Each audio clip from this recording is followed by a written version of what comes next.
like to call the meeting to order. If you would stand for a moment of silence, followed by the Pledge of Allegiance. I can stand up.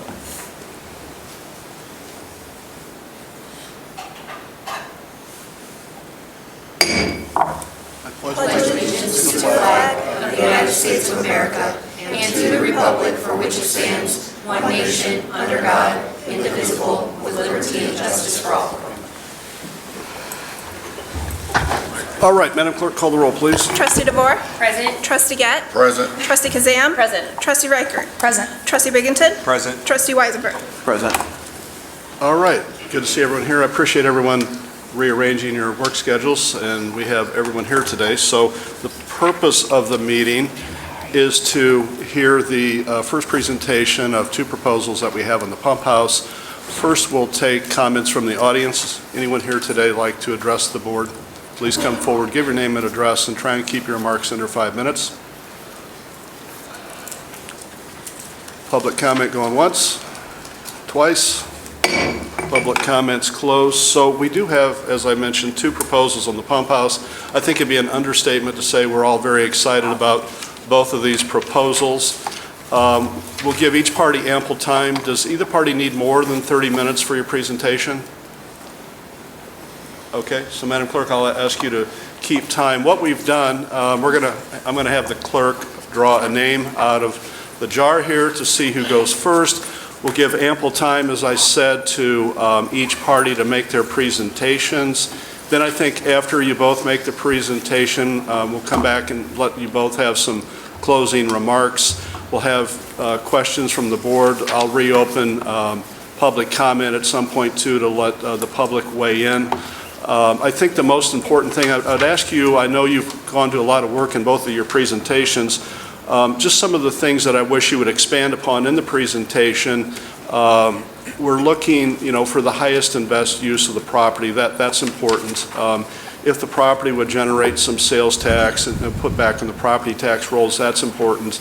I think the most important for all of us is it a good fit for the neighborhood. So if you can expand on things that will be helpful for the neighborhood itself.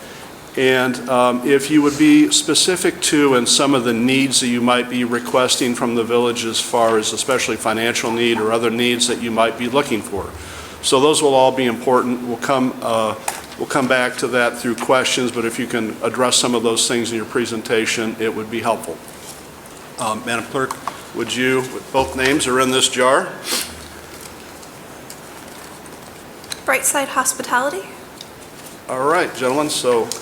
Mayor, if I could, real quick before we start, I just wanted to state on the record that my firm does work for Bradley University, so I'm not going to participate in any substantive way on these discussions today. All right, thank you. Yep. Oh, and please excuse me, we are videotaping this meeting, so it'll be up on YouTube. We're not going to make any decision today. This is just to get more information out, and a final decision will be made by the board sometime, I hope, in the near future. It's not going to leak.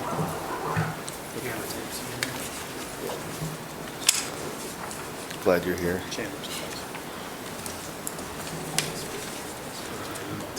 Who's going to be around? I just saw USB. Slide this by you.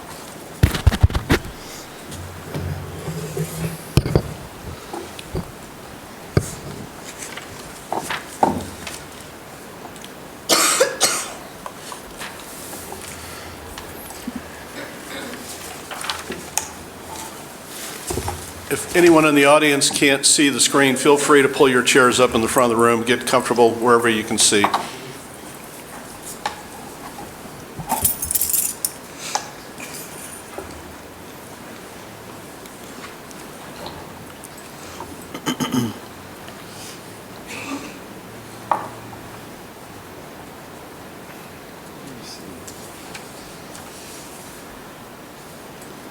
Always technical difficulties, right?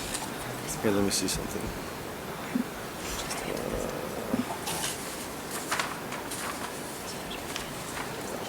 You got it?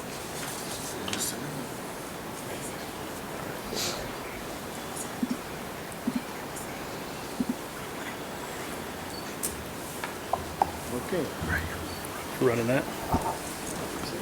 All right. Good afternoon, Village Board and residents of Peoria Heights. My name is Rob Matheson. Lifer here up until the last few years, but we're here to present a new concept at the Pump House called the Tower Park Cafe. The little backstory, the Pump House has always been a pretty special building for me because of its unique architecture and its beauty. Tower Park in general just is really gorgeous and so much potential, and it really showcases Peoria Heights in general. So this whole area, I feel, is a campus of good stuff for Peoria Heights, and I think the Pump House building could be an extension of that.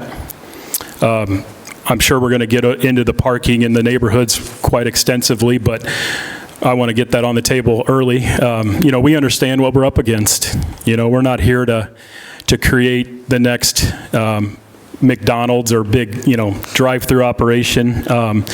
We understand the building's unique challenges. We also understand that, the concept needs to meet the neighborhood, and we're also very flexible on the concept. I'm going to introduce you here a second to Josh, but we can mold this thing to fit the community. We don't have to do exactly what we want to do. We can listen, and we plan to do that. We're very flexible. This is not our main revenue source as business owners. This is something that we're wanting to achieve to make Peoria Heights a cooler place, a better place, really showcase the culinary arts that are already here, and continue to grow our tourism and the eyeballs across the region about what Peoria Heights is. And, food and beverage has become our industry here. And special concepts, like we're proposing at Tower Park Cafe, are the things that people will come to. And about a year ago, I was very fortunate to find someone that I was missing in my path on business ownership. And that gentleman is next to me. His name is Josh Lanning. Josh, I'll let him talk here in a sec, but Josh has been across the world in a lot of very amazing kitchens, from Copenhagen to Nashville to Napa Valley. He's worked with some of the best chefs and business owners in the country in the culinary arts department. And we're really fortunate now that he calls Morton his home. He's back home. We became business partners a year ago at Slow Hand Barbecue. And since then, we have gotten better on all accounts. We've almost doubled our revenue. We've added, things like a simple smash burger to the menu using some of our brisket to create an iconic burger that opens the doors to more people more often.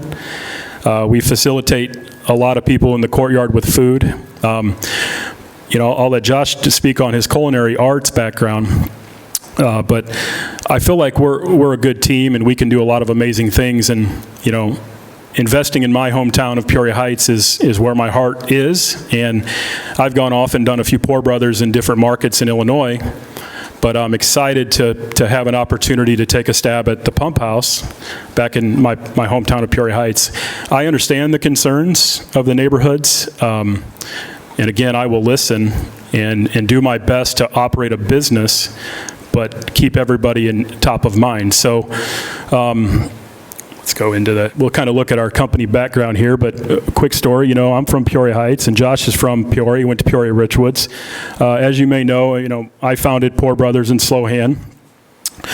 Josh here has worked at Single Thread Farms Restaurant and Inn. It was a 3 Michelin star restaurant, and you actually helped open that. And I think it's better if I just have him talk a little bit about this because he can tell you a lot better than me. But I'll let Josh talk about his culinary history so you can see the team. I think everybody understands what I do at Poor Brothers. And I want to make sure everybody understands this is not Poor Brothers for us. We're looking for a quaint neighborhood concept. We are not looking for a facility to host hundreds of people. It just can't do it. It doesn't have the restrooms. It doesn't have the ADA compliance. It doesn't have the parking.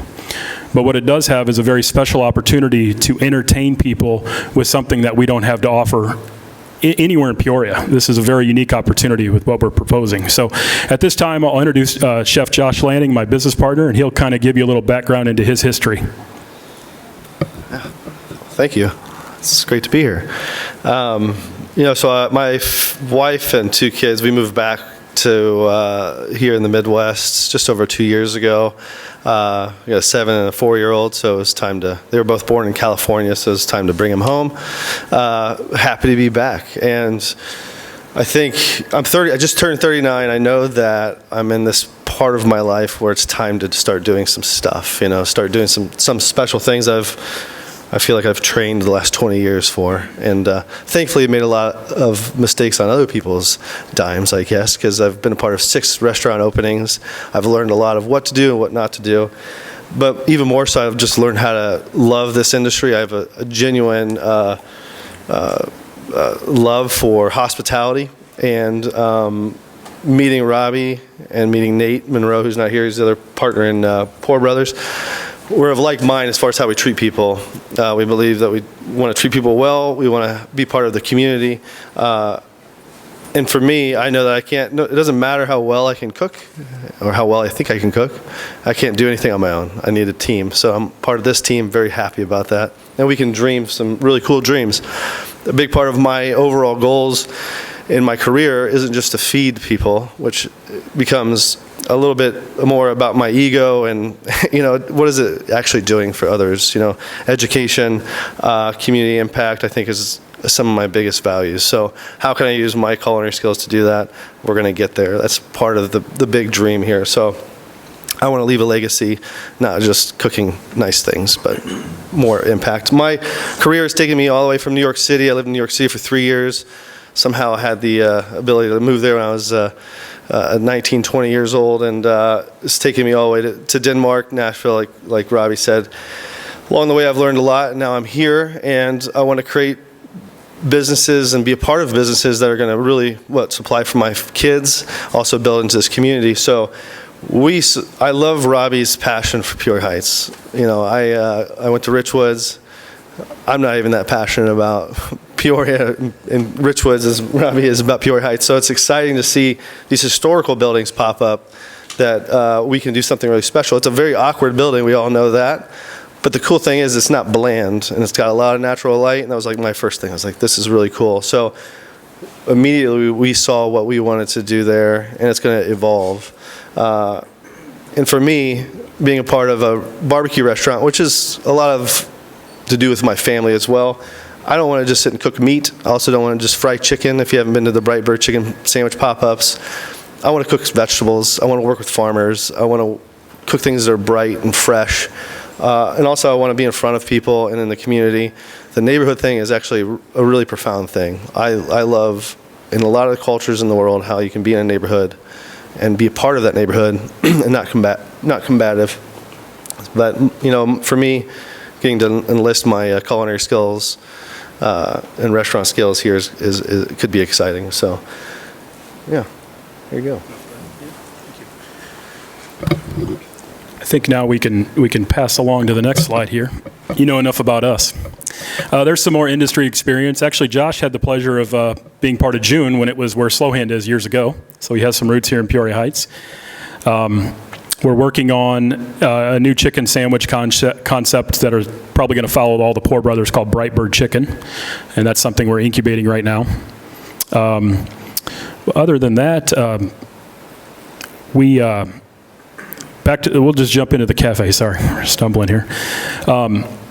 I want everybody to picture, and there used to be 5 of these in Peoria Heights. We had 5 neighborhood groceries in Peoria Heights. And I could take you and show you where they all were. One of them is actually just very close to the pump house, just down the road. It's the gray house on the corner of Glen. I can't think of the crossroad that meets Kingman, but there was a grocery there, and they sold steaks and chocolate. That's what made them famous. And the other one sold different goods. But I think what we're going to try to do is bring back the neighborhood market. All right, and it also has a cafe tie. We need to serve some made food to earn some revenue. But we see people having the opportunity to walk in and grab, you know, a salad or a pre-made meal or a soup and walk home or drive home, walk home, and enjoy it with their family. You know, we envision, you know, cooking things like, you know, really nice sandwiches, again, salads. We've tossed around the idea of a rotisserie chicken that you could come grab and share with your family. Everybody here has had the Costco chicken, right? Ours will be better if we do it, but theirs is cheap, so I don't know how we're going to combat that. However, you know, just a really neat neighborhood market featuring a lot of locally made goods. There's a lot of great companies in Peoria that are popping up, and I think we can put them underneath this umbrella over here, underneath this roof, and showcase what Peoria is doing and what Peoria Heights is doing. And just real briefly, I have a very special visitor today, and his name's Marty Travis. Marty, raise your hand here. So Marty came by today. I asked him to join us. The reason why we need to know Marty is his family has owned a farm in Fairbury, Illinois since 1830. And it's under its 8th generation with Marty's oversight. Marty's been working in Peoria Heights behind the scenes for many, many years, 10, 20 years, Marty, somewhere in there. He delivers a lot of the goods to the restaurants. He captures over 100 Illinois farms and even national farms, and he delivers all the farm-grown goods to Central Illinois, all the way to Chicago, all over. But we've been working hand in hand with Marty at Slow Hand for years. And the neat thing is Marty can really help facilitate some of the farm goods that we're after right here for somebody to come. You know, another option is people actually can order from his website and pick up. They can come to the back of his truck right now outside of Slow Hand on Tuesday at X time, and they actually pick up their groceries. So this is exciting. Marty's working on the state level, and he actually has a few grants awarded with the state of Illinois to start larger farm-to-table grocery stores, which he's going to do 3 or more in the Chicagoland area soon. You know, we got this thing called Save-A-Lot down the road. How cool would it be one day to put one of these grocery stores in Peoria Heights? Now, that's a pipe dream, but we're sitting here with the guy that's doing it across the state and has the state behind him. So I just wanted you guys to know Marty. You know, he'll help us at the pump house if we get the opportunity to have some of the goods, but there is a future. We aren't just looking at the pump house to do this concept. We're looking at taking it to the next level, which is going to take time. You know, we've never done that before, but we want to bring farm fresh goods to people and, you know, help the local health and all of that. So concept-wise, we see like cafe market by day. And by night, we want to do some special, like, ticketed events. And when we say ticketed, we mean anything from birthday parties to gatherings of any kind, where we curate a menu. The reason why the ticketed events or the private events, or whatever you want to call them, are important is we don't necessarily want cars just everywhere in the neighborhood at night. We think that it's important. If you have an event, we can tell people, there's Village Hall parking. This is where we need you to park for the event. Okay, we're going to send that email out. They're going to know where to park with an overhead view, and the majority of people will park there for an event. If people are coming to just a restaurant, they're going to park wherever they can. We see that down at Heritage Square. They're parking everywhere they possibly can just to get in. At night, we can curate this thing to where we can manage the parking. And we don't see parties of 100 people, 200 people. We're in that 25 to 50 range. So it's a special event. The nighttime event, we hope, will feature a live fire cooking opportunity where we build an outdoor fire area to where we're actually cooking meats and vegetables outside, adding to the experience. Something you cannot get anywhere else in Central Illinois. Josh, one of his passions is cooking with live fire. In our initial presentation, we have a video you can glance at that Josh created a year or two ago about live fire cooking. That kind of shows you what we have in mind. And so that's kind of the nighttime play. You know, private ticketed events, but also making it accessible to public entities that want to do events there too. You know, I firmly believe that even if we do lease the pump house, it belongs to Peoria Heights. So we want to listen to the American Legions of the world, whoever wants to come and say, we'd like to do an event here. Well, let's work on a menu that works and let's put together a neat event. We also see community nights where the neighborhood's coming up and we're doing a cookout, you know, and again, I can't stress enough, this isn't our number one revenue source. This is a special passion project for us that we want to do right by the neighborhood with. By day, again, we see a market. You can grab a jar of pickles, a jar of beets. You can grab some pasta. You might be able to grab, if we can get there, we might be able to grab a really nice wood-fired slice of pizza, sit outside. We see this being an outdoor and indoor opportunity for people. We will thrive during the warmer months because of the outdoor seating. The indoor seating doesn't really accommodate us very well because there's only one bathroom, which is an issue. ADA to the bottom level is very tricky. So we have to really utilize our energy during the warmer months and then really hunker down during the colder months and see how we can, stabilize the business. But yeah, Josh, you want to add anything to the concept? He'll get more onto the food side than I will, but Josh, back up. Yeah, just touching on the wine thing real quick. I mean, I lived in Sonoma County for about 6, almost 7 years. I love wine. I like to curate special wine from smaller makers. So you can go to Benny's and get some cool wines if you really search. This is more education, so hopefully finding the right players to kind of create wine tastings. Have really cool, mostly American. I would focus 80% California wines, a little Oregon, a little Washington, maybe a tiny French. That's about it. So the idea is really American wine education, a smaller selection. That's, to me, is just one of my, something I love that I would love to do. So I can't remember what all the slides are, so I'm just going to go with it. The wood-fired thing, the fire cooking thing is, it could be tackled a number of different ways. It's more fun for me. It's really flavorful. People really enjoy. It's kind of, how a fire is. Everybody gathers around. It's mesmerizing. It's kind of the same thing when you're cooking as well. It's an experience. So to have the tools on the outside as well to curate something that's really fun for guests to come and experience, and tools for the kitchen to use as well to create the experience is definitely a fun idea. So the outdoor area is a really important part. As far as our summer nights and all that kind of stuff, and be able to create the experiences that we want. So, skip that one. We probably won't watch the video today, but you guys can. It's a very emotional video. He actually cries in the video, but it's well worth it. Again, so the nighttime, we don't see it to where it's open till 9 p.m. We don't see that. We see a group that wanted to utilize an event, and then we host them for the event. So I want to make sure the community understands that we don't see it open at night unless there is an event. And the event is very closely curated to where we can identify parking, how to get there, how it works. So that's how we see the nighttime. The daytime, we do see cars parking on the streets to handle the cafe and market. And there's nothing I can say that will change or hide the fact that parking will be something we have to manage. It is everywhere in Peoria Heights. This is in the neighborhood, so we gotta be really, cognizant of what that does, not blocking driveways. But I keep coming back to it. It is an issue. 100% is an issue, and we can't avoid that. We can just manage it and communicate with the neighbors to our best ability. I think we can skip past. The fresh foods people will really enjoy.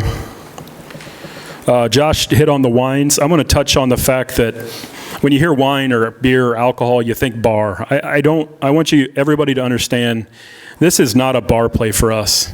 This is more retail. So somebody could come in and grab a bottle of wine and enjoy it on the premise. However, it's a different experience than bringing a large group of a bachelor party or a bachelorette party and partying at the pump house. Again, we're not going to be open to the public at night unless there's an event. So it'll be very closely monitored.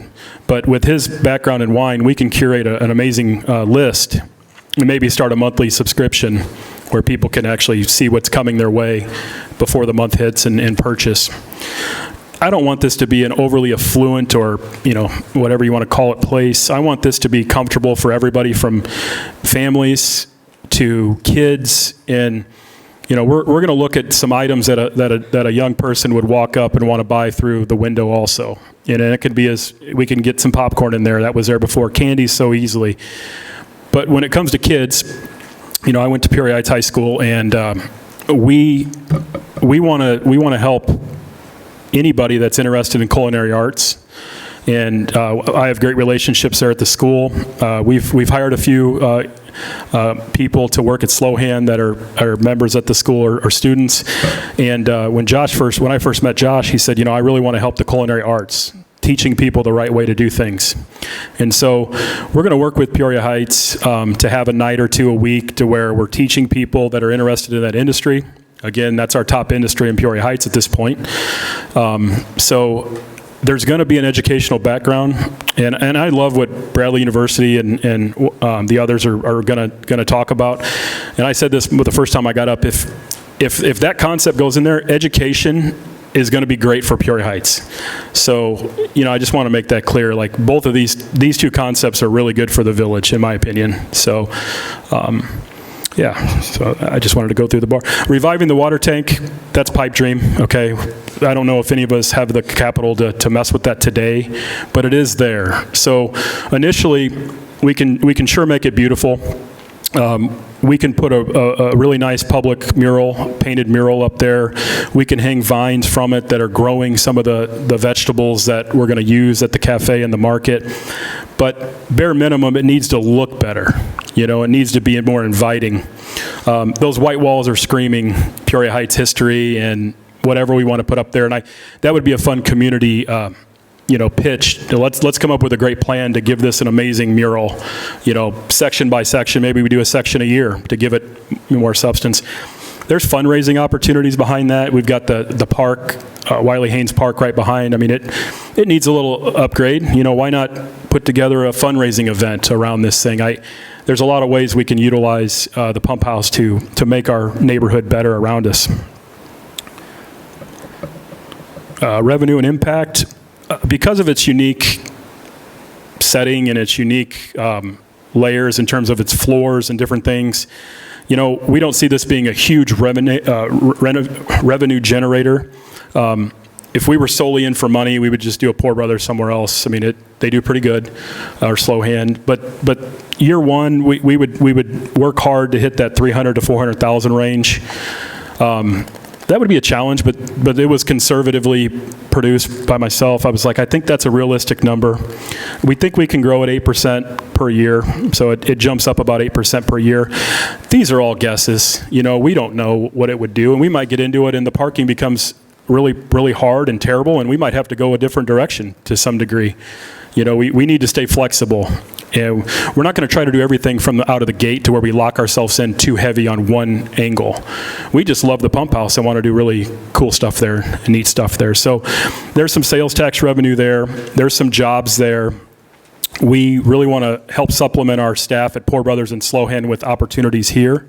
So we'll have crossover, making all of our employees an opportunity to make more money. So we have some tie into our current operations where we'll have staffing up here. The one thing that I think we can really help influence, and I think Sam Hepard's done a great job and the village has done a great job of activating Tower Park. I think we can just continue to add to that. Let's throw the events here and then keep that pump house special and quaint. But if I have an interest down the road, I would work hard to get a few amazing food events here. Maybe a Friday afternoon farmers market. With Marty's help, he knows thousands of farmers. We were sitting next to the guy, the godfather of farms right there. I'm not kidding you. He's got an incredible story. If you ever watch, he's got a few movies made for him and a couple books he's written too. So yeah, Tower Park can really be the activator of people that filter into all the restaurants, go to the cafe, creating that campus that I described. I think we mentioned most of this. It's important to keep the noise down. It's important to keep it orderly and clean. You'll get to know Josh. The rest of the staff is always yelling at me. Josh cares too much about cleanliness. He's very, very tight on that, which is great. So you won't have to worry about that. Other than that, we're going to honor Peoria Heights. We have some history artifacts to hang and tell stories on, and it'll be a place that Peoria Heights can be really proud of.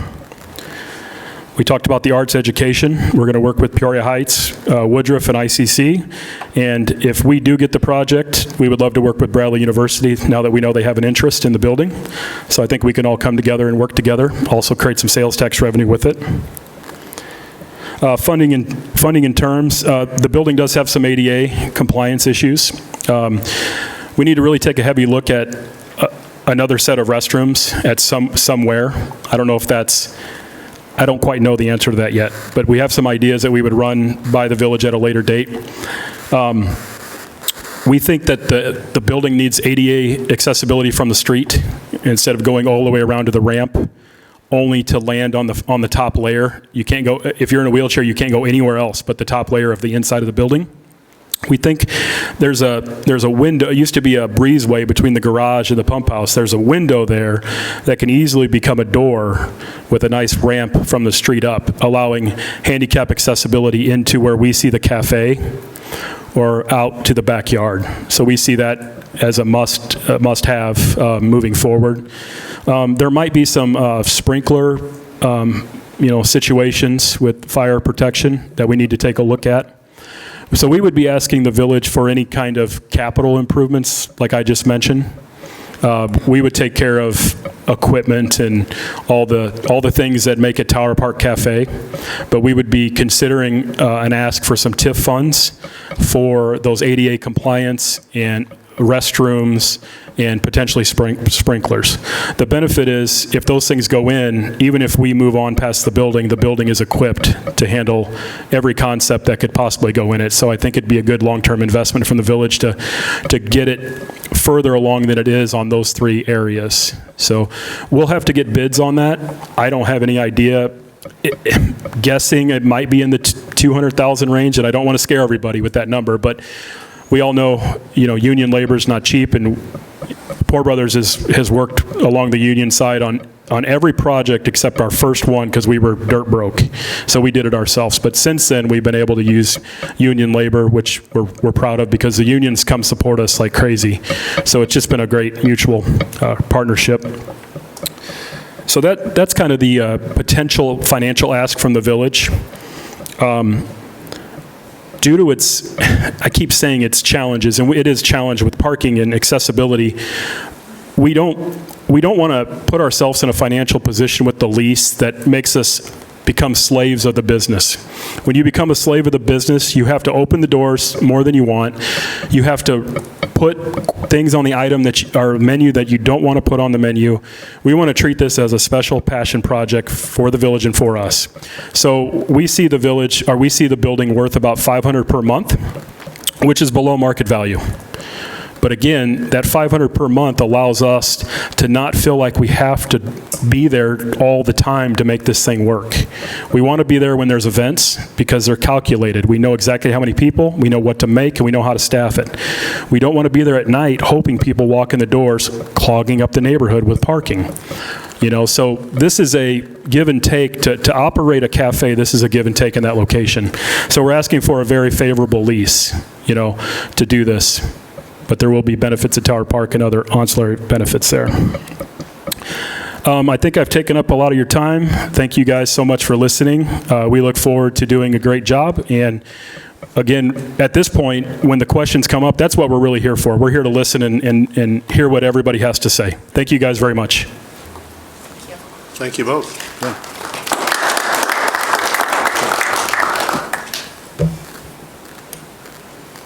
Jim, whenever you're ready.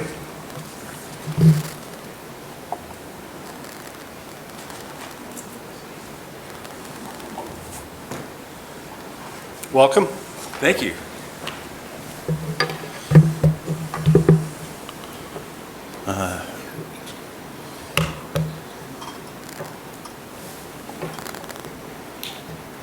Yep.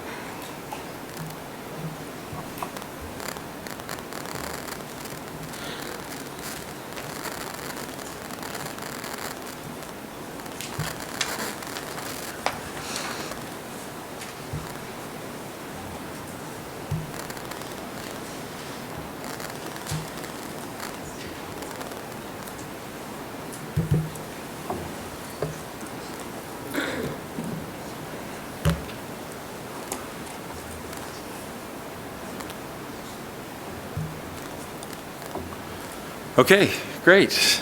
Welcome to the residents and trustees and staff. Appreciate the opportunity to address and talk about this proposal. Jim Foley, director of the Turner, I like the Turner, Center for Entrepreneurship at Bradley University. There were some already good questions that were asked when we came the other day, and so I felt like this proposal is a little more difficult to understand because if you haven't really been involved in understanding the shared kitchen concept, there's all sorts of things like a very good question, what do they have to do ahead of time to get there? Or do you think you have the demand? Or what is the impact on parking? So I've taken the approach of kind of like a series of questions that I want to answer for you, so that way we at least level set, first of all, what are we talking about? A little bit about what experiences have been in other cities as well. The partners that we plan to work with, because you'll see that best practice in a shared kitchen is that you bring people together and make it a very much a wraparound service involved for the food entrepreneurs. So let me jump in and give you an idea of what we're talking about. The food corridor is a provider of both a technology solution and a lot of research and information about best practices in shared kitchens. And so if you want kind of a technical or very concise definition, it's a licensed commercial. The license is important because of the public health, to provide a pathway for food entrepreneurs. Essentially, they are able to use this space while knowing that they meet those city-county public health requirements without having the brick and mortar cost during their startup.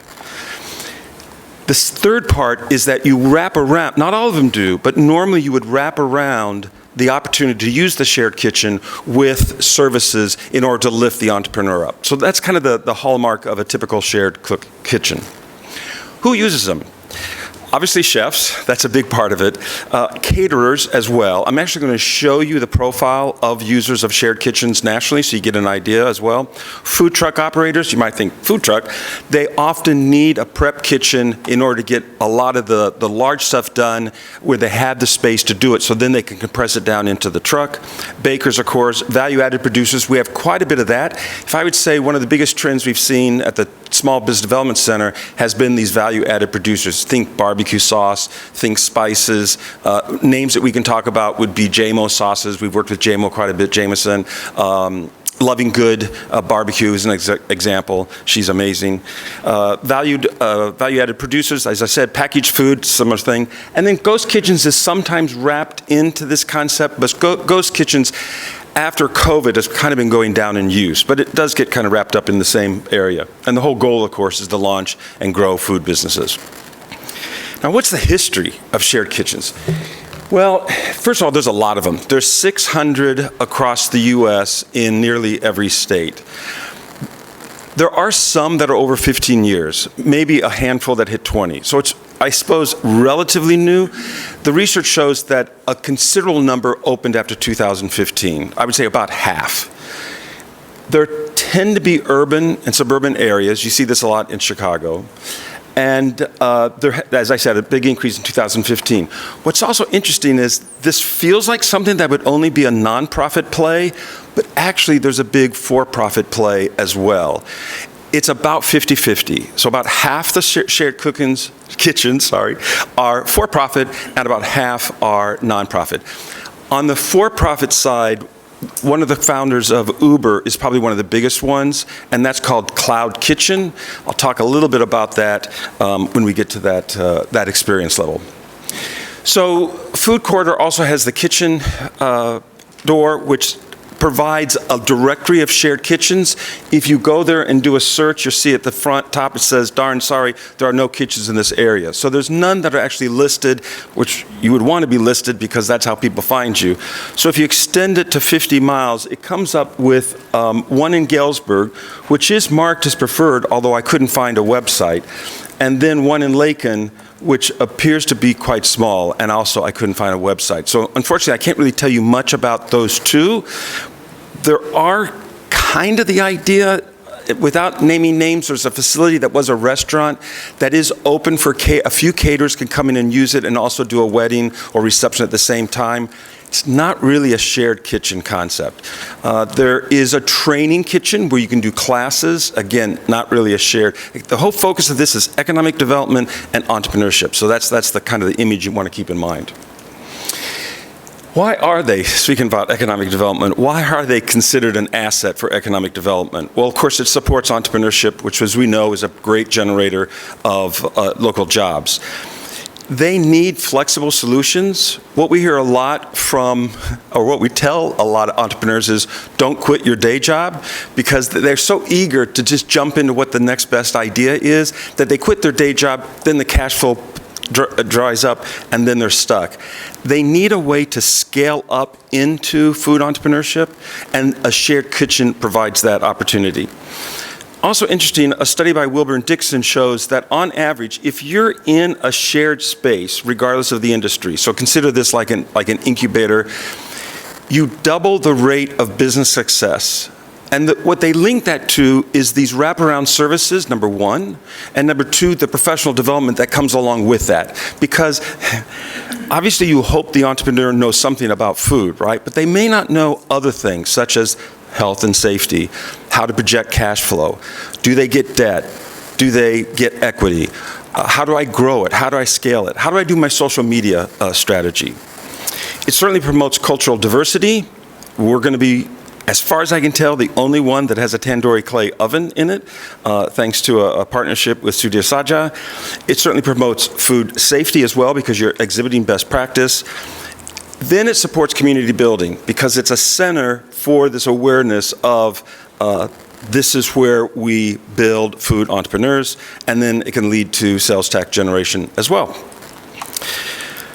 So what's the connection?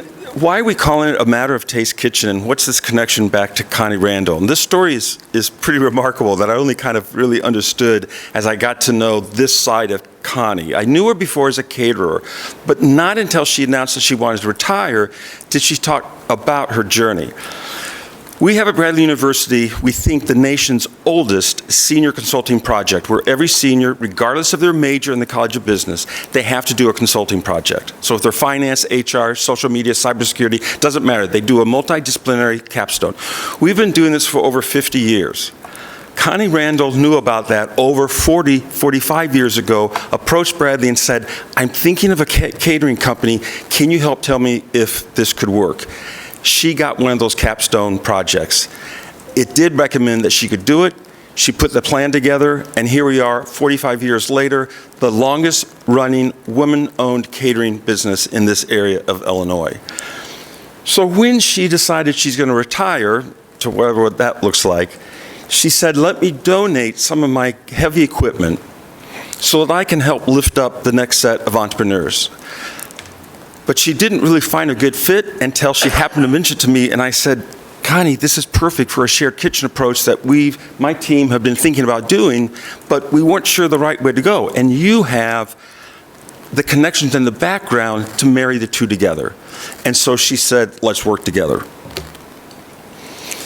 Who are we, the Turner Center for Entrepreneurship at Bradley? It gets a little confusing because there's also the Turner School, which is student-facing. We're community-facing. It was started in 2001, but I should mention that the Small Business Development Center was started in '85. So it actually has a lot longer history than the Turner Center itself. Bob is a graduate of our undergraduate degree and also his MBA. We're funded through grants through the state of Illinois using federal dollars from the SBA as well as the Department of Commerce and Economic Opportunity, and then Bradley matches those funds. What does it mean that we can do? We provide no-cost assistance to entrepreneurs and startups, everything from, we met with Maui Jim when there were 8 employees, no international, to where now there's 700 employees at our International Trade Center, as an example, again, of one that we can talk about. Certainly, food entrepreneurs have been a big part of this as well. Key areas is how do you start up, how do you grow, how do you do international trade, how do you sell to local, state, and federal government, and how do you commercialize technology. Those are kind of the 4 pillars of what we do. Again, there's no cost to the business.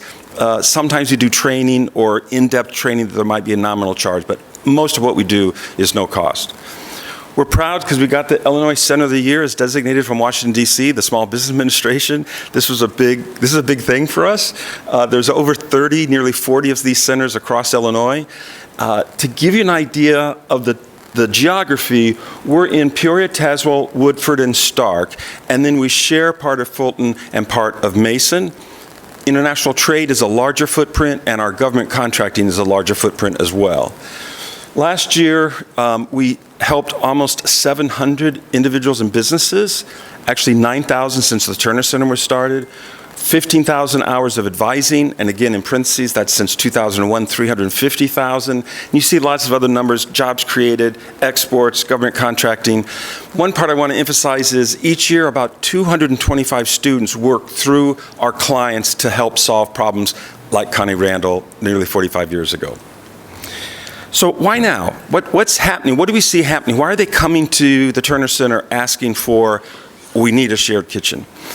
Certainly, there's a demand. You heard a good part of this in the prior presentation for locally grown food and food ingredients. So that's become a trend that's now hot for a long time. The increased use in farmers market. Interestingly, the #1 sales channel for a shared kitchen are farmers markets. That, of course, has been booming in the last 10 years, so that's also driving up the use of shared kitchens. Unique foods and flavors, we're all opening up our palates from where we were before, perhaps. Eating healthy has continued to be very important. A shared kitchen supports that. Connie, and we don't plan at this point having a fryer, because as she said, 45 years I've done as good a food as anyone wanted without frying it. It's just one of her passions. That's kind of what we want to keep with. Locally made, globally sold. Got to keep bringing in the International Trade Center because it's a unique asset to Bradley University that we help companies sell internationally. So if you've got a great spice, you've got a great barbecue sauce, you've got the next type of a cookie, we can help get that global. And then also, there's a certain power in being first mover advantage. For whatever reason, this hasn't happened before in this concept, and we're certainly proud to partner with the Village, Bradley University, to have that partnership to be the first. So let's get into how it actually works, because I have to think you have some questions about what does this actually look like?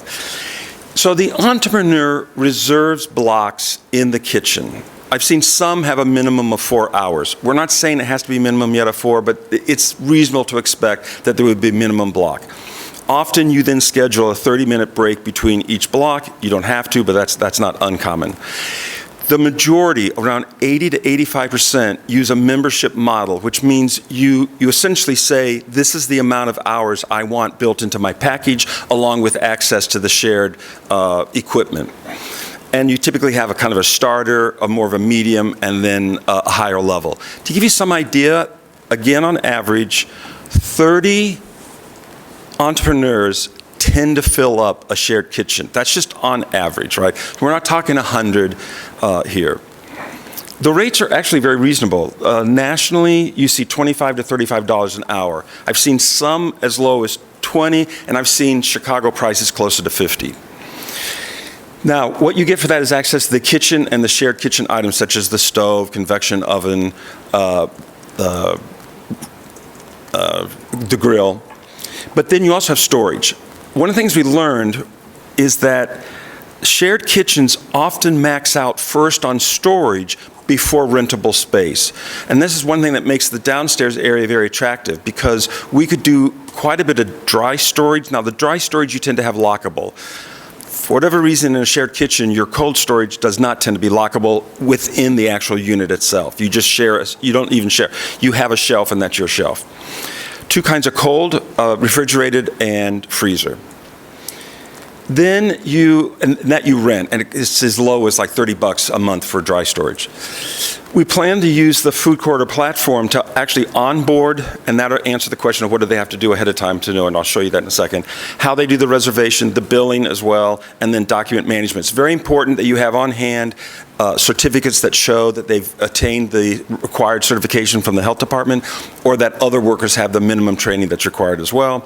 And then we would have private events that the caterers could use to either show off their own food or use as a public space, but for a private event.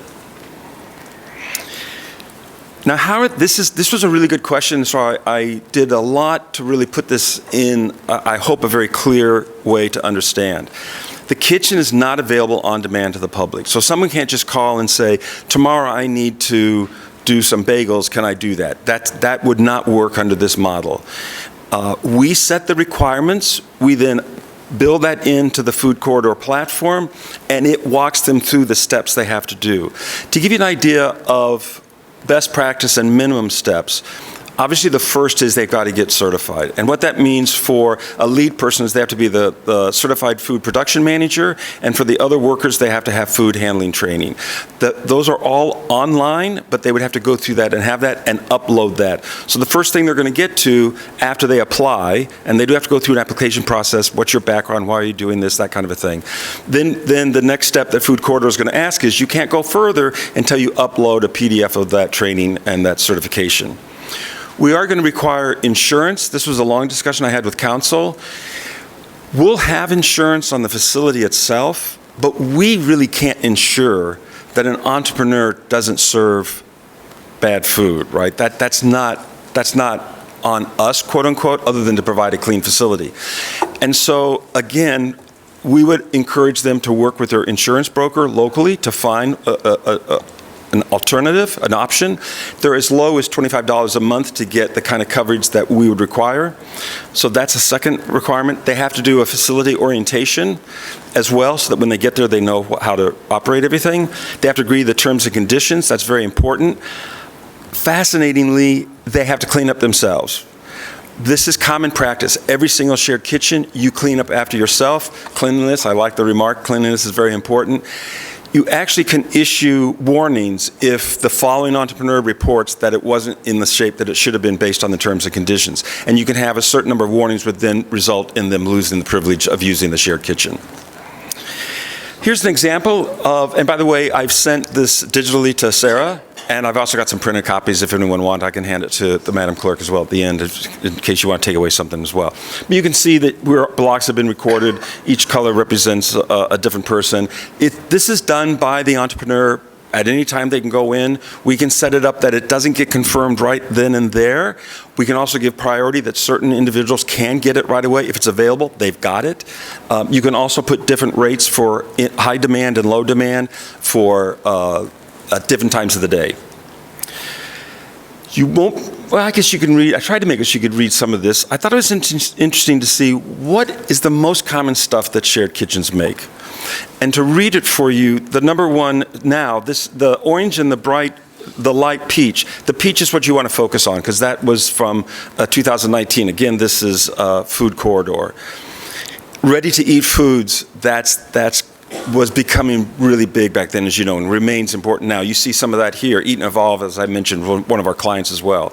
So ready-to-eat foods is number one, and baked goods, very, very close, along with food truck or mobile food. So those three are big. Then you get prepared meal kits, sauces, JMO again, jellies, spices, rubs, chocolates, and then you get down to about a quarter or left, and you get some pretty specialty areas. How do they sell them? There you go. Farmers market, 72% of food entrepreneurs in a shared kitchen use predominantly farmers market as their sales channel. But obviously, retailers are important as well. Small, notice that small boutique. You'll see the larger ones coming up. Community events, we can see that. Online, I'll be talking about online as well. Catering then comes up as fifth. Initially, I would have thought that would have been higher. And then wholesale distributor, we're going to talk about how getting introduced to food brokers, restaurants, and then supermarkets. You know, I give Loving Good and JMO credit because he's cracked Hy-Vee and Kroger. It's not an easy business because of the margins, and they have high expectations. But that's where food brokers come in. So it gives you kind of an idea. So you asked the question, are they successful? This is hard. Well, I hope I've answered the question. We know 70% say that they've increased their revenue over the past 3 years. Again, this was 2019. There's no evidence that that has stopped. 73% were covering expenses or making money over expenses. So there were some losing. Nonprofits reported getting grants. That's kind of a no-brainer. If you're a nonprofit, you're going to look for fundraising or for grants. And then the biggest for-profit I hinted before from Uber is Cloud Kitchens. There's a lot of bad press about them.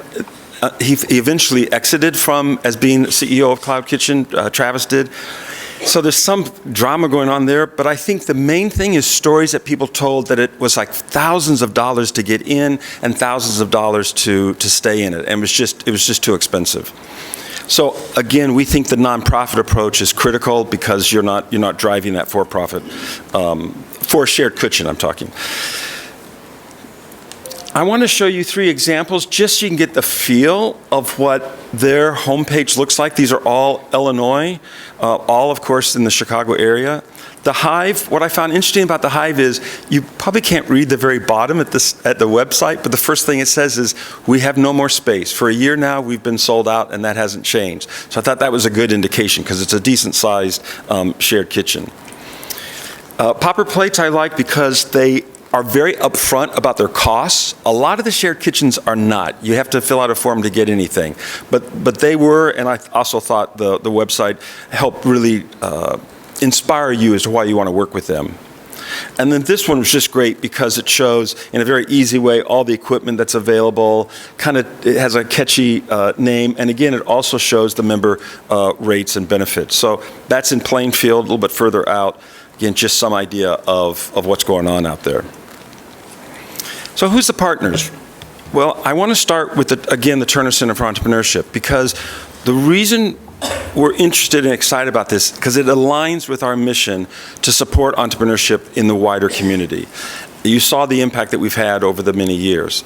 And it's a team effort. And I just want to mention, I look at all right here, but I've got Chris Youngmark, who is our Assistant Small Business Development Center Director. He's also based in Mackinac, sorry. And he also does a lot of our rural assistance. Rural has become a hot topic for the SBA.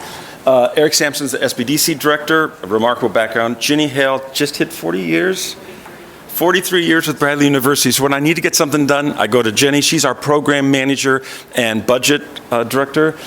Micaiah Hogan has become our most avid advocate for shared kitchens because she manages the office. So she's got a little bit of spare time to say, I can do something for a half hour. And I put her on like a research, just digging up all the information she could on shared kitchens. Jim Ryan is our international trade specialist, lived in Asia for many, many, many years, loves spicy food that his wife cooks. And then Kelly Krieger-Hurrah is the director of Apex Accelerator. That's the center that helps entities sell to local, state, and federal government. You'll see when I get to the wraparound services why that team's so important, because they have access to all this expertise at no cost. Connie Randall, originally when she was just going to give the equipment away, she thought that was it. She'd just say, it's a nice thing to do, have my stove, have my grill. But now she sees it's an opportunity to actually give back. And she wants to work with the entrepreneurs and share her passion. She's willing to tell it all. She's willing to talk about, some of you I know here did the soup package that she would do during the winter that was so popular. She's like, you can just take that idea and run with it, and it's a great idea. Obviously, you are a critical partner to this because we can't do it without the pump house. Illinois Central College, I say potential because I don't want to misrepresent anything. We've been in email contact, but we haven't confirmed anything. They have confirmed that certainly they want their students to be involved in practical applications. Food Corridor, I've mentioned Kitchen Corridor, that's the listing. And then Distilly Labs, obviously they're going to be a center of entrepreneurship. Partly they're also focused on food. The Minority Business Development Center, some of our greatest clients have come from Denise Moore and her team there, and of course the Greater Peoria Economic Development Council. I happen to be the Bradley representative to that board. And then Bistro Stack, and you'll understand that in a moment. Now the wraparound services are an important part of this. I mentioned that you have twice the chance of being successful when you're in sort of a shared environment and get access to these services. And you can see everything from business growth, financing, social media. Teresa Bloom is not with us. She's our social media advisor. She's outstanding on understanding when should I Facebook, when should I Instagram, when should I, and we do all this for free. Again, she sits down and helps develop their digital strategy. She also does all the social media for the colleges of engineering and business.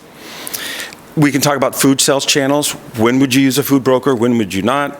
How do you work with them? How do you export? And how could you sell the food products to government? As I mentioned, Connie wants to be available to talk about her journey, how she picks recipes, what works, what doesn't, can you prepare on the Wednesday, Tuesday before Thanksgiving as sides that you can sell. And then we offer specific food products because of having the tandoori clay oven. So why Bistro Stack? Bistro Stack is a company here. You may know Pringles Technology and Sudhir Sajja. He's the founder and CEO. What makes this so interesting is often entrepreneurs do not get this part right. They just don't understand how to have an e-commerce enabled website. And if they want to be able to sell what they make on an e-commerce platform, they need that. We can have a master platform with Bistro Stack that we can then create just a website for that one entrepreneur, and that seamlessly then gets them credit card processing, and if they want, into Grubhub and DoorDash.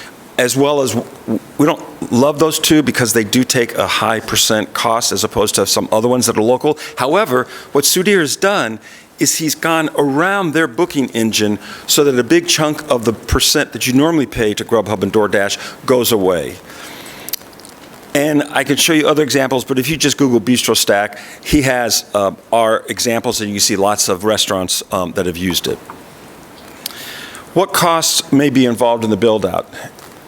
Well, we think we've got $5,000 to $15,000 just to make some changes of the overall layout. Some of the cabinets are awkward for a shared kitchen because they're right where you want all the cooking space. It appeared that they had the popcorn machines sort of in the middle and had it hooded out.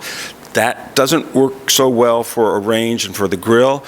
So we would move that around and build more space for these very nice steel prep tables. We've got 4 of them. So the stuff that was really valuable we bought from Connie, and you'll see we have those in storage. Fortunately, you do have gas going to the shared kitchen. We found that because you've got an on-demand water heater in the kitchen that's gas-fed. So at least it doesn't have to come all the way from downstairs up and over. But the grill and the oven are both gas. You mentioned fire suppression, you heard before, and a hood. That's about $7,000 to $10,000, best we can tell. Again, we can work with Johnson out on Allen Road. This is a membership model, and so we believe that we're okay with ADA because we're not open to the public.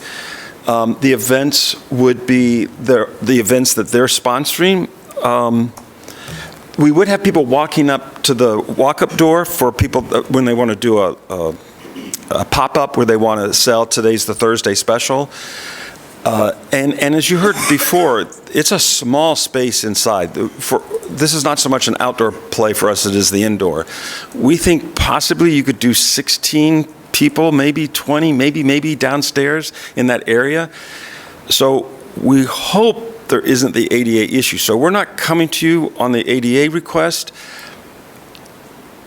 But they're completely right. If that ends up being the case, that's a big issue. That would be the one where we definitely have to come to you about TIF. Maybe the fire suppression, otherwise we're not coming with any financial requests. And then, I don't know about the HVAC. I have a feeling it must be like on winter mode or maintenance mode. When it kicks on, you can't talk downstairs very well. And so I'm hoping it's just only on like every 45 minutes for a while, and that it has a lower speed. But I only mention that because that would be an issue because you wouldn't be able to use the space. And then I've already talked to Chief Josko. We would probably want to use our own security system for best practices. You use fobs, you use badging in and out of these shared kitchens because if someone loses that, you don't want an actual key. If they lose it, you want to be able to go in. We can 24/7 call the police, our Bradley police, and I could say so-and-so lost it. Immediately deactivate, so if someone finds it, they don't have full access to that facility. Parking. That was another one of the questions, both then and now. Minimal needs during the day, because it's just not a lot of people do it. The event space would be offered, and again, as before, we would suggest that they always use the village parking for any events that would be held there. Yes, certainly someone's going to want to use the space on the 4th of July and other big festivals because whoever's in there could have a lot of walk-up traffic. But I think we're not talking about the traffic that occurs on the 4th of July. And then we also want to be good neighbors. So we want to work with the village and residents on how to minimize the local impact. So I think it won't be so big of an issue, but hey, I understand this is a big concern and we would want to do that. I think the benefit, to jump ahead to that, is they obviously would have access to any of the food that's produced in terms of the pop-up or the specials, that sort of thing. And then it keeps emphasizing your economic development strategy and the health of the village by supporting food entrepreneurship, which is good for everyone as you grow. So, thank you for the opportunity. There is all this stuff, a combination of what you can't see the big stuff because it's in the back. All this is in storage because she got out of she's been in the Heights. I guess you knew that, right? So all these 35 of the 40 years, she's been on Glen right down the road. And so we had all that moved into a storage facility that was the Kmart, you may know. We want to keep it in Peoria Heights. Connie is committed to keeping it in Peoria Heights. We believe it builds on your brand, an economic development play, your strategy of supporting so important non-chain businesses. We want to be a strong partner, and we look forward to empowering the next generation of entrepreneurs. Thank you, and now I think we'll both go back and you go to Q&A, as I understand. Thanks.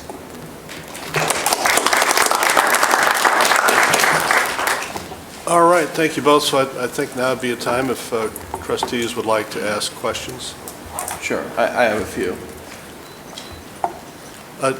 Gentlemen, if you want to both come up near the microphone, so make it easier.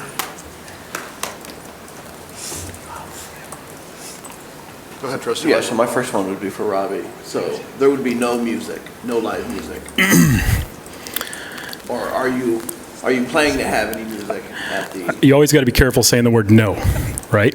So music's special, but I can tell you right now, if there was music, it would be an acoustic guitar, no amplification. But I don't think that's the direction. You know, I think it's small event based, not music. You know, we could do music here at Tower Park. But to answer your question, I'm pretty sure no, but I don't want to say no because music is special for the culinary arts. Okay, thank you. Next few questions are for the Bradley representative. Does Bradley have a relationship with the local school district? Oh, totally. District 325. Oh, through EHS, Education, Health, Science, we're embedded in all the school systems as far as I know, but that would be a question for our dean. Okay. You had mentioned that there's no cost to advising startups and existing businesses. Is that limited to Bradley students or is that community? Oh, no, that's community. All those hundreds that you saw, the 700, those 700. We do some students, but that's really more the Turner School. Okay. And if I understand correctly, Bradley's not asking for any startup funds?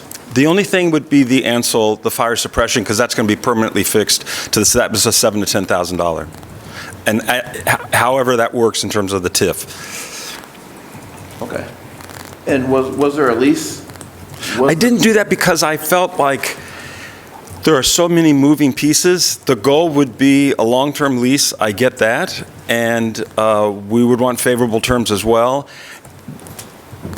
It may be, that's where I want to bring in our counsel also to help with.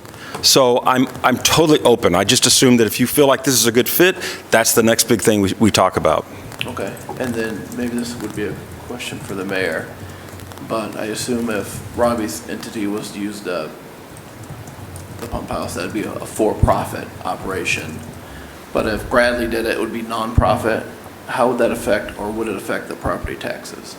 How does that work? I'll let counsel correct me, but I believe if we enter into a lease with either party, that property remains on the tax roll, so it would generate property tax, although Bradley would probably be exempt from that. But I understand what you would have a point of sale, Mr. Foley, from this facility that would generate sales tax. Is that correct? Correct. Counsel, did I misspeak? Yeah, I would have to look, but my understanding is it's the use that determines whether it's property tax exempt or not. And, you know, so if the use is a for-profit use, then it would be taxable, and if the use is a not-for-profit or charitable use, then it would not be. I'll double check that. Okay. Does that help you, Trustee Weisenberg? It does. And I think that's all the questions I had. Thank you. We can come back to you. Anyone else? I do. Robbie, for your nighttime events, nothing at night would ever be open to the public. It would only be scheduled or reserved. That's what you're saying? there's that nothing or no word, right? Yeah. So I think, I want to be open and honest. We have to keep in mind this will be a business for profit. Sure. I will say, to start, it will be no open public events at night. Now, if we decide that the business is not working, we would then come back to the village, ask the residents to come forward, and we would explain where we're at. But it's hard to say no, because if it's failing, we might have to change our plan. My plan is to be down the road where the revenues account for my time. We don't see this being a major revenue play for us. This is, again, passion project special for the village and for the people. So I'm probably answering this the wrong way, but I want to be honest and not put myself in a huge box and fail. So to start, the answer is no. It'll be private-based to start. If we go public at night, that's a discussion I think we all have to have again. Okay. I have more for you. Yeah. So you keep saying that you would, for the daytime, you would have the market and the cafe, but what time are you expecting that the market would close? Because if you're having these take-home items that people are going to be enjoying for dinner, Sure. they don't get off until 5, like what Right. time would you see the market site closing? Sure. That's a really good question. You know, I would think that we could shut it down at about that 6 mark. I think that that's plenty of time for people to get there. We might have to stretch it a little bit, but I would try to be shut down by 6:30, unless we have a private, because that's when a private event's going to come in, right around that 7 mark or 6:30 mark. So I think we need to be shut down at that point. You know, the goal of the market is to provide a neat service, but just make enough revenue in the market and the cafe to pay the bills, you know, and then at night do the events when we get them, and, you know, and have some fun there. But yeah. You talked about how you would want to have like these neighborhood events in this space. Mm-hmm. How would you plan on marketing for that? Sure. Well, I think what you do is, you know, of course, social media is so powerful. I think you go right into the neighborhood social media pages and you do a public invite. I think at that point we talk to the village about, if it's going to be a big group, we look at Tower Park right away. If it's going to be a small group, you know, if we're narrowing, you know, 50 people, then we make it clear that here, you know, we could even create a calendar that says, here are the events that are happening at the pump house, and we could access the calendar to everybody here on the board. But how do we market those events? I think they're going to market themselves when Chef Lanning puts his name on these. It's going to be busy, because I see how many he does privately now. I think that we won't need a lot of marketing. I would fear marketing, because if we start really marketing this, it can turn into a very busy business. And, you know, we're very thankful that we have the ability to do that, but it can get scary quick if you push this thing and push this thing. But again, we want this to be pretty laid back. You know, this is an outlet artistically for Josh. This is something that I can be proud of doing in Peoria Heights. So I told Josh a couple weeks ago, this is not, I kept reinforcing, Josh, this is not our main form of business, and we both agree. You know, this is something that we can actually enjoy going to do, not be forced to do every day and night, like or we're going to go out of business. Sure. Obviously, you do a great job. All your businesses are very successful. So this next comment question isn't to back you into a corner, but for this business to go into a neighborhood, I think I personally would be interested in making some of Kingman permit parking only for the residents that live there. Also, there is that portion of Euclid that we have already put no parking signs on. So if we were to do that and restrict the amount of cars that you would be able to put there, does that change the way you feel about utilizing that location? No, I don't think so. I see most of the parking along Kingman here, up on the backside of Tower Park. There's about approximately 30 spaces here. People are going to park around the round area, but I know that when the neighbors park across the street, it creates an area. I think we need to do whatever's best for the neighborhood, and then we can adjust concept based around that. And that's why, like, we ask for a very favorable lease, because if the lease is $500 a month, we can do 1 or 2 events a month at night and be okay. You know, and that's why we didn't create that number to hurt financially. It was to not put us in a corner and then give the village something special to call their own.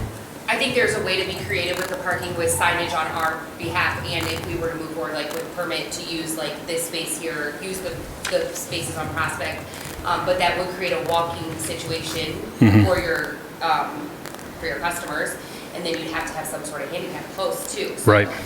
That's just so Yeah. we're being transparent that that's Sure. where I would be moving forward on the parking if this, Yeah. if your concept is changed. There is an empty lot across the street, and I'd love to see a house go in there, but that would be something we could consider asking the neighborhood if they would consider a parking lot there.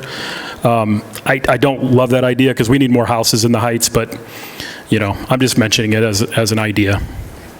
Thank you. I have a few comments, and thank you. A lot of my questions have already been answered, but first of all, I want to thank both of the, I'll call them teams. I think this is really a special opportunity for the Village of Peoria Heights to have two such strong proposals, and speaks to the passion for the village and also the excitement as far as entrepreneurship goes on both ideas. A couple other questions that haven't been asked yet. So in the, with Robbie and Josh, would there be deliveries, and how do you see that taking place and being executed? Yeah, there would be deliveries. I don't think we're going to see semis. I think Marty drives a small box truck. You know, I really see those happening on the back side of the building, closer to the Haynes Park, because you got the ramp there, so we can come right up the ramp and into the building.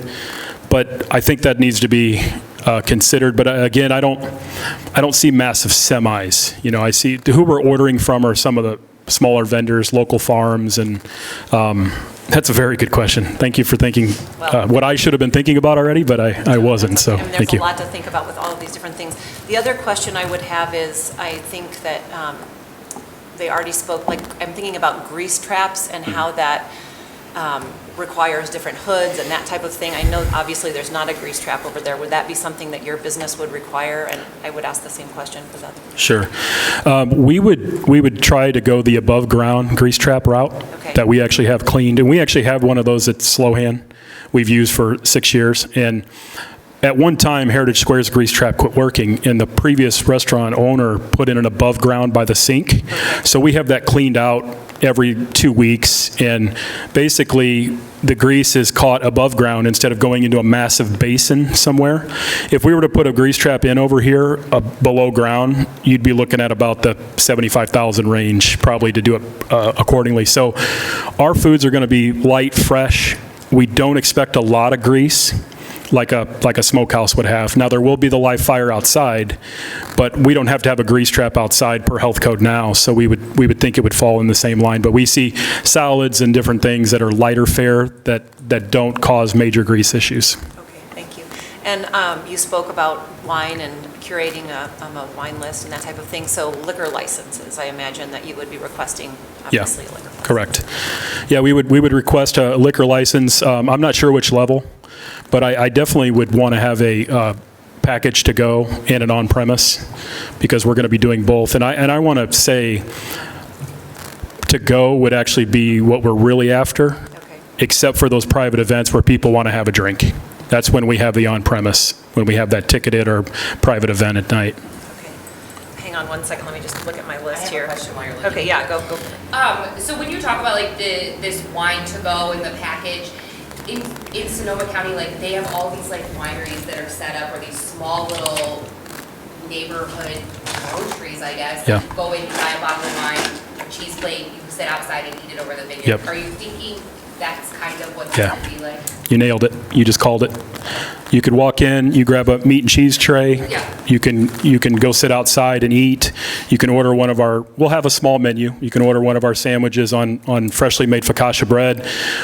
We're even looking at pizza. When I say pizza, don't think Leonardo's, or, don't think pizza chain. I'm talking, give me this much of this pizza. It's more of a bakery. We'll have it pre-made. We'll heat it up.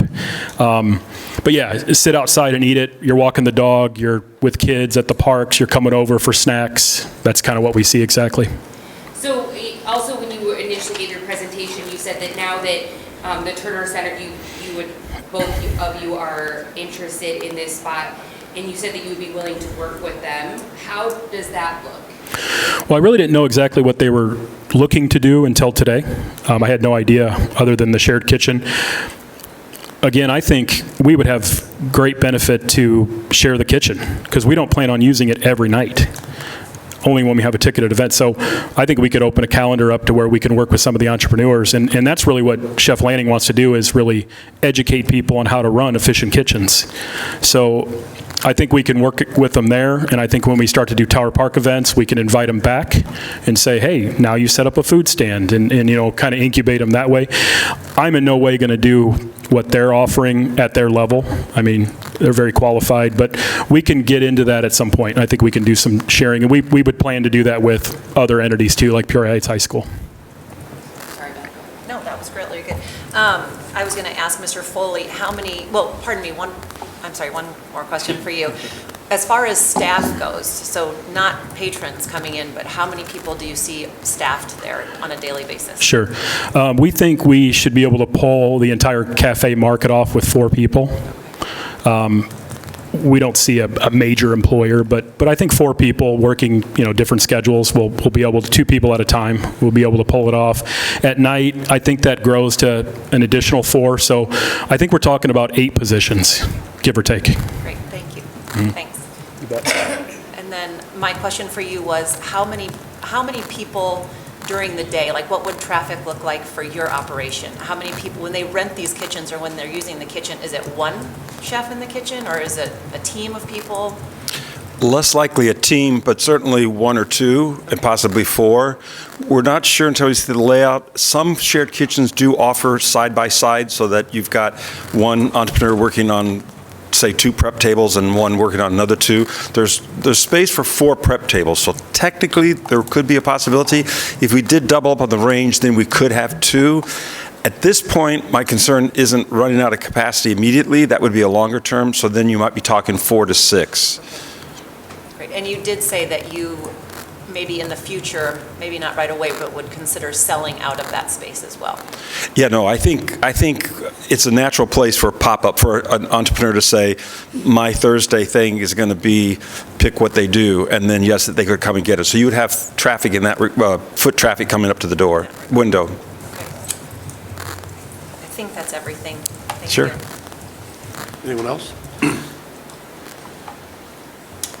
I have a few. Robbie, I'm most interested in the leasehold improvements that you mentioned, sprinkling, ADA. And you mentioned TIF and BDD, and obviously this isn't an offer, we're just having a conversation, but if for instance, we were to talk about entering into an agreement with you, all of our TIF agreements and economic development agreements have been pay-as-you-go, so are you willing, if we would enter into an agreement, to make those improvements up front and then paid back as we move forward? Sure. I think we're definitely ready to move it forward before we understand the TIF money comes over time or BDD money comes quicker. So we would look at both options to get us to the finish line. But we have an investor lined up to start, very quickly. I did ask for some time to get the project going. I did ask for a 12-month window, and that was probably a lot more than I need. But I don't want to chase and then fail. Like, it's very important to do this thing the right way. Think about all the elements from the neighborhood, and not feel like we have to open up for business in 30 days and then watch everybody upset because it wasn't right. We're going to take our time. We're going to do it the right way, but we are ready to spend the upfront capital to get it open. I would like the BDD funds to be considered for some of the larger capital expenses if we get into an entire sprinkler system. If you start putting suppression in the entire building, we're looking at a hefty chunk of change, probably in the $35,000 to $40,000 range.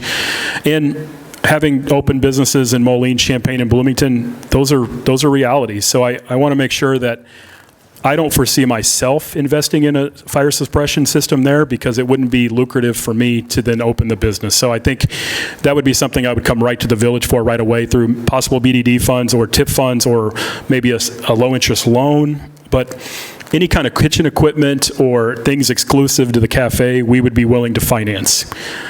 And the hood and Ansel system?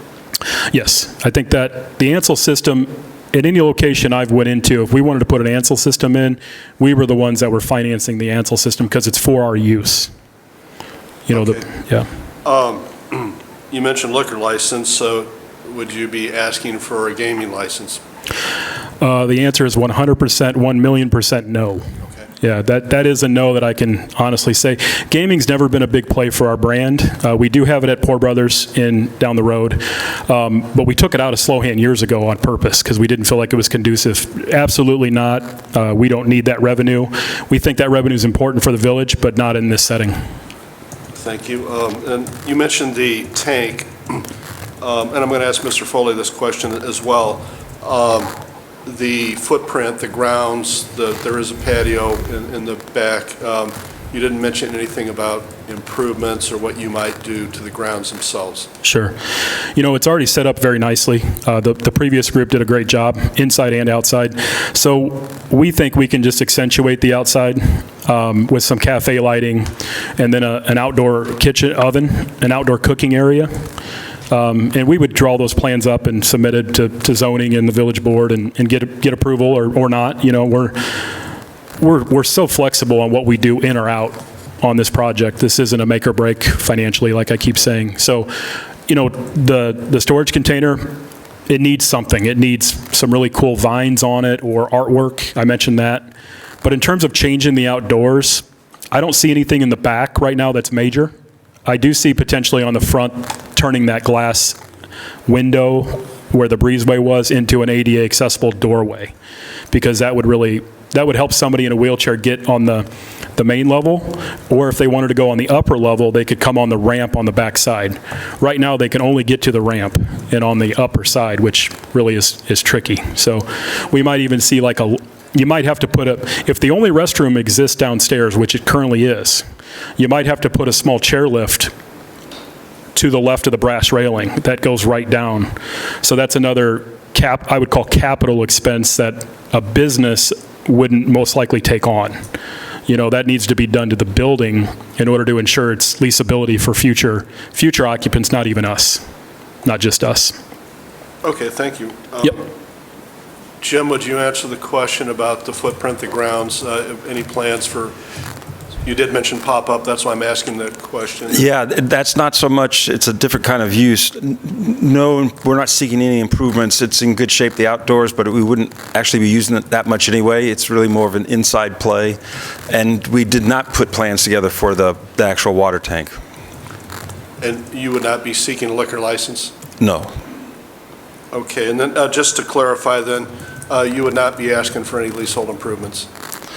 Well, I thought about, I have to say, this might be inappropriate. If it's inappropriate to ask for the Ansel system, because Connie had one, the old one, and we left it there because it felt awkward to remove. But totally, that's the only cost that I saw that should be shared would be that. But I'm flexible. It's not very much. It's about $10,000 from what I can tell. So I'm not particularly even bothered about that. Okay, thank you. I got one follow-up question. So if we were to enter into a TIF agreement, aren't those 20 years? Or can you have, I thought when we. It depends how many years are left on the TIF. Yeah, it's whatever you want to, Okay, yeah. all right. Anyone else? Any questions from anyone in the audience? Good. Yes, please. If you come up, give your name and ask your question, please.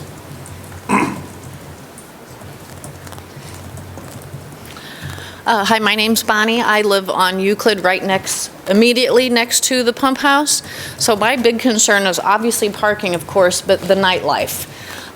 It's a pretty quiet neighborhood, and literally, I am here to there from the patio. So extremely interested in what the nightlife comes about, and parking, obviously. I like the idea of permit parking. That was good. Thank you. Thank you.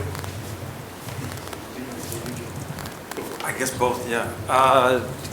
So the night for our proposal would only be if someone is picking up from a special that the entrepreneur is promoting that day. So that, again, use of that walk-up window. So that would be get it and go out. And then, yes, the facility could be rented. we would encourage, in that instance, parking in the village lot. It's very constrained in terms of how many people could actually be there. So if you wanted to have like a tasting event, at least and we only considered, unless you do flow, then that counter at the top, we weren't planning any of the kitchen being anything other than the entrepreneur. Because the kitchen, once you get 4 prep tables in there and cooling and freezing and the extra, the space is full. So the only part that we saw available for event planning is maybe you could do flow. There's a big counter when you first walk in, if you know it. I could see some things around there. If someone wanted to do a tasting for a catering event, I could see someone setting it up along that counter. But an actual event where you're trying to get together, that would be in the lower level. And unless you're just standing around those big, it's not going to be very many people, maybe 20. Sit down, we didn't think we can go past 16, but we might have been really conservative. That was just Connie and I pacing out the tables and thinking it through. You probably know you can't move those two. They've got 2 motors that I think were original to the building, and they sit on a big concrete pad that goes up about like this, and then over that it looks like, to add to the popcorn fun kiddies thing, they have this non-movable table that's filled with a poured plastic with all these little things in there. That doesn't appear to be moved at all, and we're not planning to move those. So that's what constrains you in that space.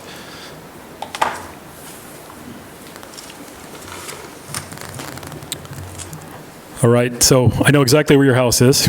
It's very close. One of the things we could look at doing is, if you were okay with the idea, is maybe extending the fence, number 1, getting it a little bit higher, so it might help a little. We will have people on the patio, but they will mostly be on the patio during the night during a ticketed event or a private event. There will be people on the patio by day that are just wanting to eat or, sit. But I don't see it being like the loud music or anything. I see people just talking. I think that's what you would hear is a talking of people. People will laugh. People will probably, enjoy. But I don't think it would be, bad. But I don't have to live there. So I think we would want to meet with you and figure that out. We don't see parties of 100. We're looking at that 25 to 50 range, and I think some of those people would be inside and some of those people would be outside. And we see these ticketed events they're getting a full chef curated meal, so we see them being, I don't want to say expensive, but you're going to pay for it. So I think the person that's coming there is there for a really unique experience and not a huge party. So I 100. Our biggest concern is your home. I didn't know who you were, but that is our concern because it's right there. Now we will trade you for food if that makes you happy. But it is right there. We can't dispute this. I mean, we would have to work together hand in hand. And honestly, if it was too much of a problem, like we wouldn't want to do any harm. We might even put an exit in the lease that says, if we can't come to a good term, there might be something that we have to abate, you know what I mean? Because I don't want, going to work every day and having an issue is not what we're in business to do. And we work hard on that. So don't want any issues, but we can't change where that house is, So thank you for bringing it up. Excuse me, anyone else in the audience have any questions or comments? Okay, any other final remarks, gentlemen? Can I say something? Robbie? Yeah. Would it be safe to say your envision of this in the back patio area would be nothing more extreme than a normal backyard party? You're not talking about putting a sound system in with speakers and loud music. You're talking about a couple of people hanging out in their backyard around a fire, just having a little chit chat, right? Yes. Yeah, we see people seated. Very neighborhood friendly. I was over there this morning, and right when I walked out, the first thing we heard were birds. Yeah. And I'm not just saying that to make you guys think that, but I mean, what's important there is the nature. And I used to eat lunch up here by myself on the picnic tables when they were out. The nature is really neat around there, so putting a lot of speakered music out and that kind of thing, is not in our plans. You know, I think the people conversing, talking about the food, Josh would do maybe a food presentation outside, so you would hear Josh talking about what he's cooking, the farms it came from, the farmers would come out and talk, but I feel like very much like her that once, if you are approved for this, that going out into the community around that area, especially in introducing yourselves and making it known that you want to work with them, even just a little bit further than right immediately next door, Right. Would probably be very beneficial for you. absolutely. It might even be beneficial for Bradley as well to, The nice thing about Meet the community. us too, Trustee Reichert, is we're one entity, so the neighbors will be able to come to us and talk to us, and, you know, we're going to listen, but I want to make it clear, we will be a business, and there will be up to 50 people at times on that back patio, and there will be people talking, you know, and I don't want to set the expectation that there won't be any noise. I think it's important, but it will not be exuberant noise, because that's not what we're going for. Right. But at any time, my cell phone will be in the hands of the neighbors. And for Bradley, for neighborhood complaints, let's say you do get somebody in there, will there be someplace posted on the building of someplace that they can call that's not the village necessarily, that says, you know, hey, you guys had these people in here, it got really loud, it got really inconvenient? Totally. And Someplace that she could walk next door and look at the door and say, oh, this is the number I need to call to let you know that whoever it was last night left a huge mess on the front, or absolutely. left, you know, some sort of garbage in my yard, or the garbage, sorry, my next question would be things like that, garbage and stuff, when they're done cleaning up at night, you know, for garbage pickup, so they, I assume, are responsible for getting it outside, making sure that it's available for our garbage carriers to pick it up and things Exactly, like that, yep. right? Okay. One last question for Robbie. So if we're trying to visualize this, you're trying to bring the SIDS concept to the pump house. Yes, the difference, you're exactly right, during the day, you know, with the cafe and the market. At night, we're not trying to get that 100-person party or 100, you know, it's going to be a lot more dialed in, because when we're doing a private event, we don't want to cook for that many. So SIDS is a good example of the overall idea, but not how it'll be ran out of this location. If we had the park and all the seating, we're going to go SIDS. We're going to go bigger than SIDS, but on this one, it just doesn't accommodate that. So food-wise, similar, but execution, very different at night.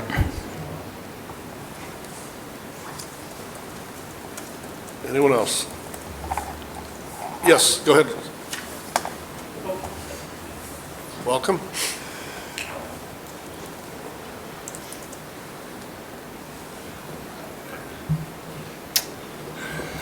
Hi, my name is Brian Bly, live at 924 Euclid, and one of the concerns I would have, being anywhere near anything that's food, is the smells. Try living next door to some restaurants at sometimes, and it may smell good for a little while. It gets a little old rather quickly, I'm afraid. And the parking is another issue.